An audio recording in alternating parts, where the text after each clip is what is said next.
Hello friends, இன்றைக்கி lunch menu என்னென்னு பார்க்கலாம் வாங்க. ஒயிட் ரைஸ், அப்புறம் பார்த்தீங்கன்னா லஞ்ச் பாக்ஸுக்கு வந்து மீல் மேக்கர் ரைஸ் தான் செஞ்சுருந்தேன்.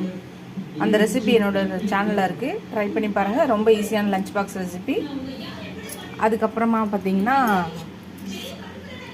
பீர்க்கங்காய் பருப்பு குழம்பு. நம்மளோட பட் சார் இருக்கார் இல்லையா, அவர் பண்ண ரெசிபி இது சாம்பாராகவும் பார்த்துக்கலாம், இல்லை கூட்டாகவும் இது எடுத்துக்கலாம். இது 2 டைப்பாக இருக்குது. ரெண்டும் ஒரே இதில் நம்ம செஞ்ச மாதிரி அர்த்தம். தொட்டுக்க வச்சுக்கலாம், சாம்பார் மாதிரி பிசைஞ்சுக்கோ செய்யலாம். அதுக்கப்புறம் ரசம் இருக்குது, அப்புறம் தயிர், அப்புறம் பார்த்திங்கன்னா அந்த பீர்க்கங்காவோட தோலை வச்சு ஒரு துவையல் பண்ணியிருக்கேன். இதுதான் இன்றைக்கி எங்கள் வீட்டோட லஞ்ச் மெனு. உங்கள் வீட்டில் என்னன்னு சொல்லுங்கள். இந்த வீடியோ உங்களுக்கு பிடிச்சிருந்துச்சுன்னா லைக் பண்ணுங்கள், ஷேர் பண்ணுங்கள், கமெண்ட் பண்ணுங்கள். ஃபஸ்ட் டைம் என் சேனலை பார்க்குறவங்க சப்ஸ்கிரைப் பண்ணிட்டு பாருங்கள். ஃபுல் வீடியோ பாருங்கள். உங்கள் ஃப்ரெண்ட்ஸ்க்கு அந்த சேனலை ஷேர் பண்ணி சப்ஸ்கிரைப் பண்ண சொல்லுங்கள். Keep supporting my channel, keep வாட்சிங் மை ஃபுல் வீடியோஸ்.